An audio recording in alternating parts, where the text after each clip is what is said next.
we are going to discuss about the last topic. So that's why you need to be focused and electrical energy is dissipates in the उसका जो भी काम है वो काम होते टाइम कुछ ना कुछ एनर्जी लॉस होता रहा है। आपने उसको फिर बंद कर दिया और स्विच बंद करने के बाद आप tube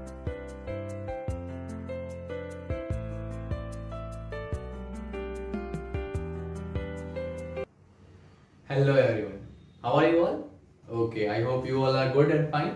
So in today's video, we are going to discuss about the last topics of our chapter electricity. Okay, so keep your mind here. Mentally and physically presence is must needed for this topic. Okay, because this topic is a kind of the thing that you can relate in your daily life. Okay, so that's why you need to be focused and especially this video. Okay, let's start without wasting time. The topic name is heating effect of electric current. Okay, electric current जो है उसकी कोई ना कोई heating effect होती है. तो what is that actually? Let's understand. The first point, when electric current flows in the conductor, जब कोई कंडक्टर में से इलेक्ट्रिक करंट फ्लो करता है, some part of electrical energy is dissipates in the form of heat. तो अब क्या समझाना चाह रहे हैं ये टॉपिक से एक्चुअली में मैं आपको बताऊं, कोई भी सिस्टम है बेटा, कोई भी, जैसे आपका फोन हो गया, लैपटॉप हो गया या कोई भी इलेक्ट्रिक चीज, कोई भी सिस्टम है तो सिर्फ इलेक्ट्रिक नहीं और कोई भी ले सकते हो। तो उस चीज के अंदर ऑपरेशन होते टाइम उसका जो भी काम है वो काम होते टाइम कुछ ना कुछ एनर्जी लॉस होता है। क्या होता है? कुछ ना कुछ एनर्जी लॉस होता है। सारी एनर्जी उसी चीज में यूज नहीं होती।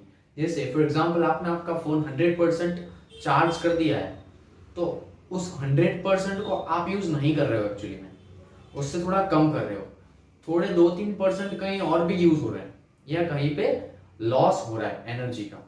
ओके, वो कहाँ पे हो रहा है उसके रिलेटेड ये टॉपिक है। ओके, सो क्या बता रहे हैं हम, फिर से पढ़ रहे हैं।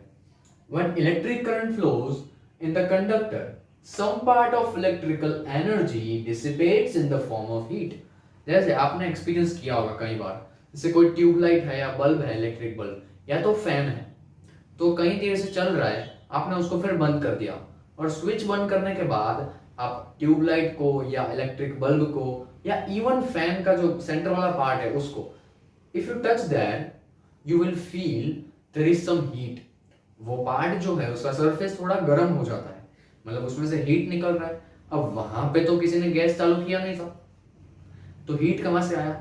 हमने तो इलेक्ट्रिसिटी दी थी ना, हमने हीट एनर्जी तो दी नहीं थी। Even after that some heat is dissipated from that surface. It means कि जो इलेक्ट्रिकल एनर्जी दी गई है उसमें से ऑलमोस्ट सारी एनर्जी तो काम में लगती है, पर कोई कोई अमाउंट ऑफ एनर्जी जो है वो डिसिपेट हो रहा है, लॉस हो रहा है उसका। और किसके फॉर्म में हो रहा है? इन the form of heat. Okay, और उसी वजह से ये गर्म होता है।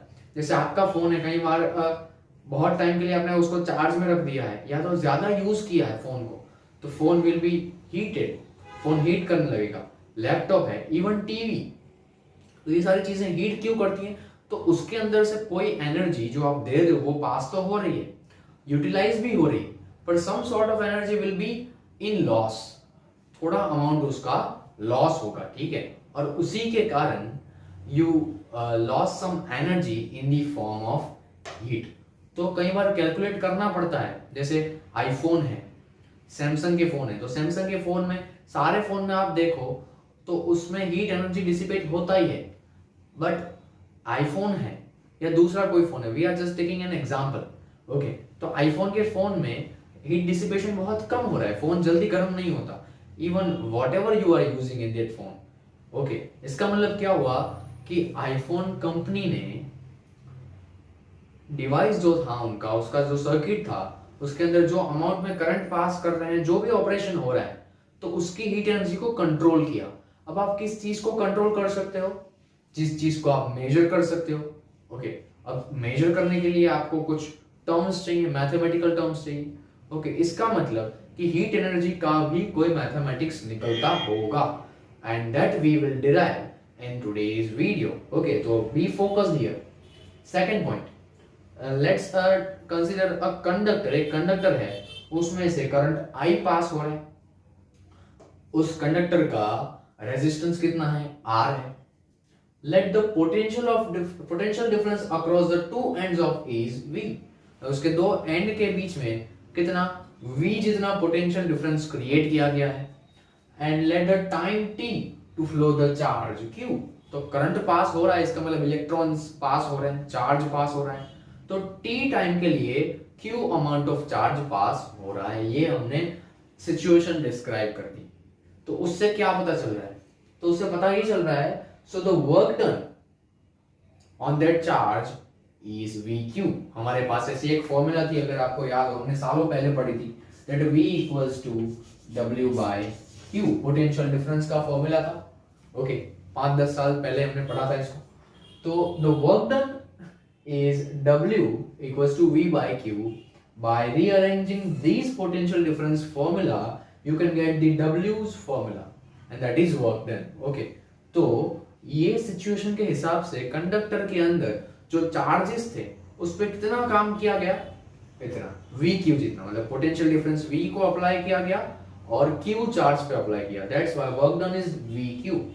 अब आगे जाते हैं। इट मींस, आपको पूरा ध्यान इधर रखना होगा, कहीं पे नहीं जाना है, दिमाग को कहीं जाने नहीं देना है, बाकी कुछ समझ नहीं आएगा।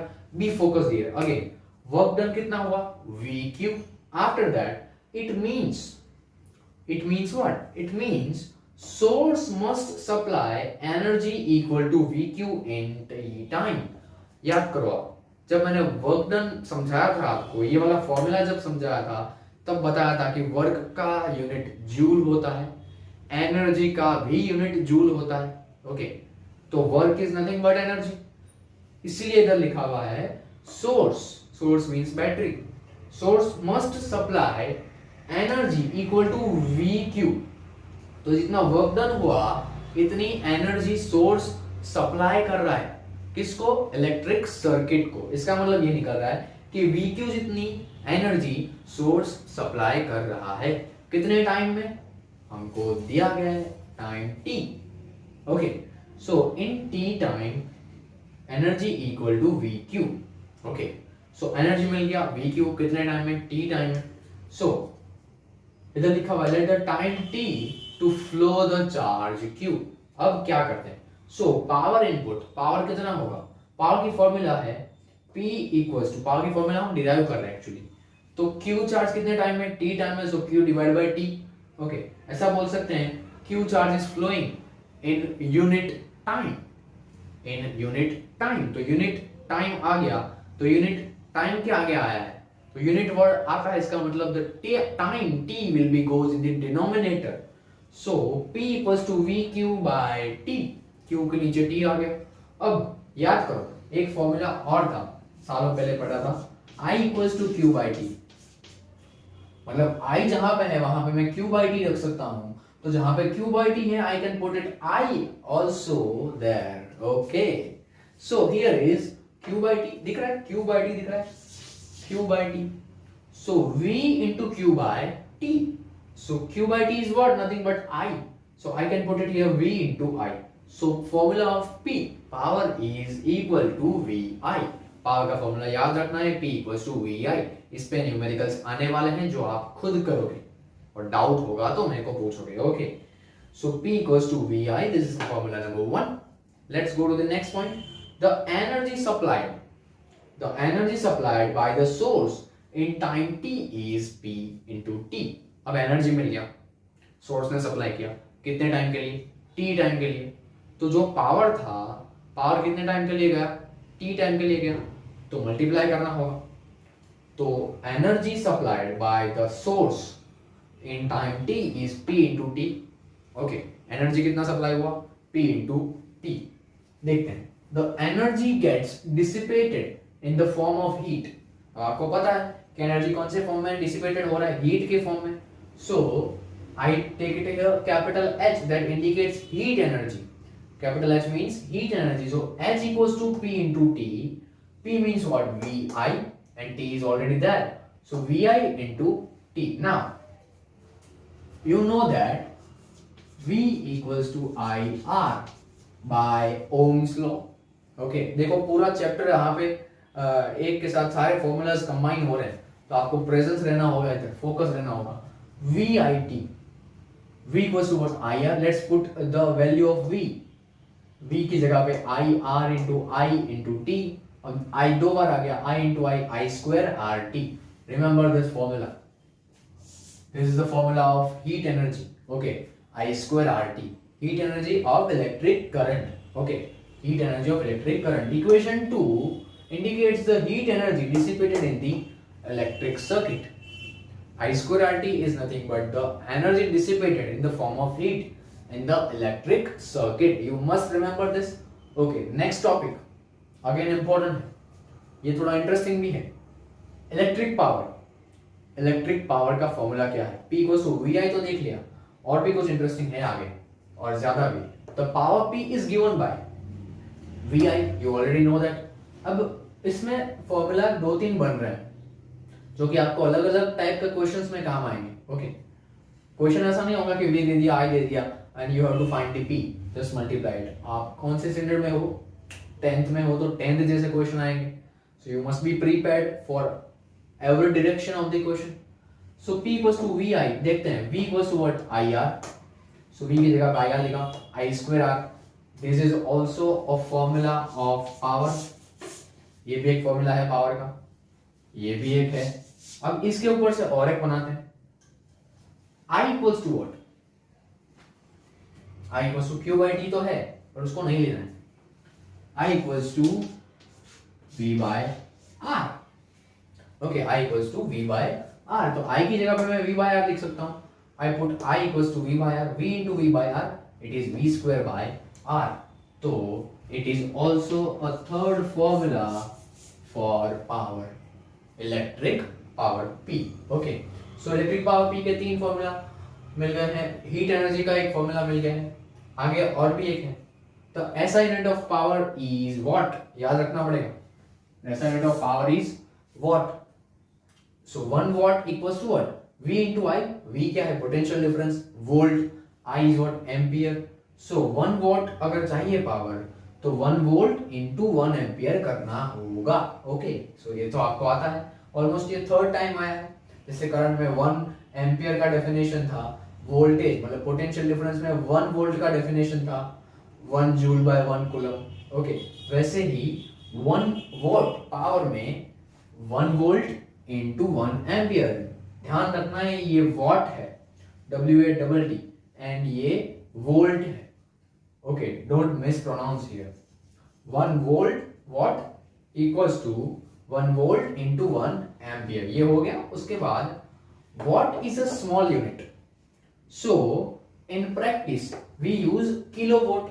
ओके, वॉट जो है वो बहुत छोटा यूनिट है, तो हम डेली प्रैक्टिस में क्या यूज करते हैं? किलोवॉट. सर कहाँ पे डेली प्रैक्टिस? ध्यान रखने जैसा है. The commercial unit of power is kilowatt hour. Okay, ये आपको समझना जरूरी है. अब आप बड़े हो गए हो, 10th में आ गए हो. ओके, सो क्यों समझना जरूरी है मैं समझा रहा हूं. The commercial unit of power is kilowatt hour. हम किसकी बात कर रहे हैं? इलेक्ट्रिक पावर की. आप सबके घर में इलेक्ट्रिसिटी आती है? यस बोलो. यस. सो इलेक्ट्रिसिटी का एक बिल भी आता होगा? यस. तो वो बिल के अंदर आपको देखना है कि फाइनल अमाउंट जो हो गया वो ठीक है, पर कितने यूनिट हुए. आपने लास्ट 1 महीने में या 2 महीने में कितने यूनिट इलेक्ट्रिसिटी यूज किया. ओके, सो वो दिया होगा और वहां पे ये किलोवाट आवर लिखा होगा. Okay, so 1 unit equals to क्या होता है? 1 kilowatt hour. 1 kilowatt hour is nothing but 1 unit.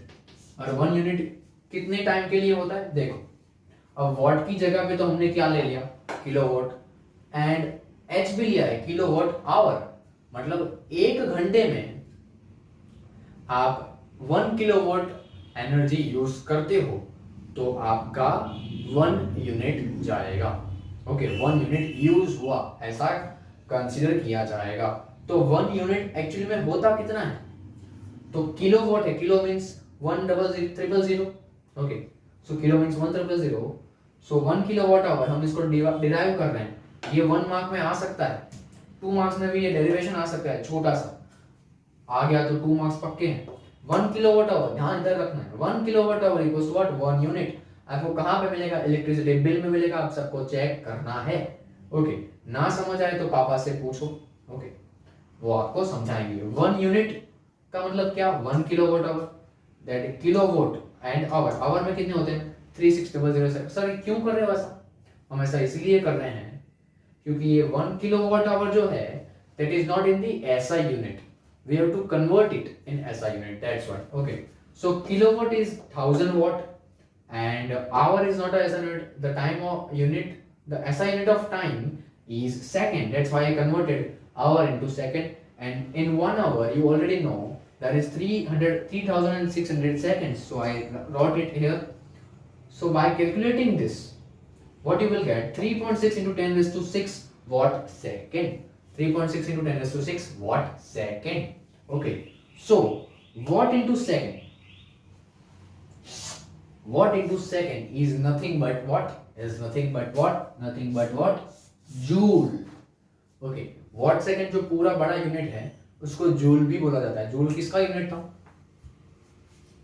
Work का, वर्क का तो था ही था, दूसरा किसका यूनिट था, एनर्जी का भी था। ओके, एनर्जी का भी था, और ये 1 यूनिट मतलब ये क्या बता रहा है, इसका मतलब 1 kilowatt hour is nothing but energy. इसका मतलब आपने 1 घंटे में कुछ इतनी इलेक्ट्रिकल एनर्जी यूज की है। ओके, समझ रहे हो। सो 3.6 into 10 raised to 6 joule is nothing but giving you the amount of energy you have used in last 1 hour, and that is called 1 electrical unit. देखो जो लिखा हुआ है, the commercial unit of power, आपके घर में जो बिल आता है वहां पे ये होगा, यू कैन चेक इट। और हमारे यहाँ 1 यूनिट का कुछ 7 to 8 रुपीज है, परफेक्ट, आप देख सकते हो। ओके, यू मस्ट चेक, आपको चेक करना चाहिए, इलेक्ट्रिसिटी का बिल आपको पढ़ना भी आना चाहिए। ओके, कैलकुलेट करना आना चाहिए। आप गिन सकते हो कि महीने में हमारे घर में 250 यूनिट हुए हैं, तो 250 के हिसाब से 1 यूनिट का 7 रुपए है, तो how much amount I have to pay.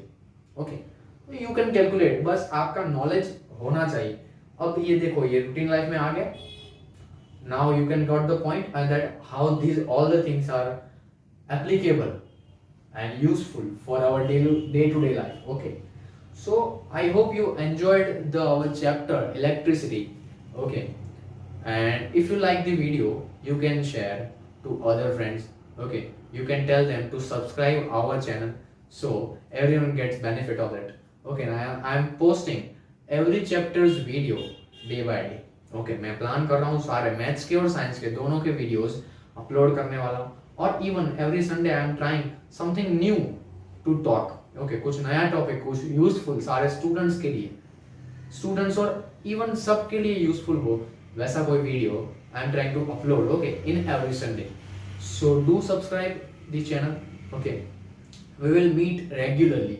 Okay, so I hope you like the video, I hope you learn lots of things. Okay, and if you have any doubt, if you have something extra information regarding this, you can comment in the comment section. Okay, I will love to read all the comments.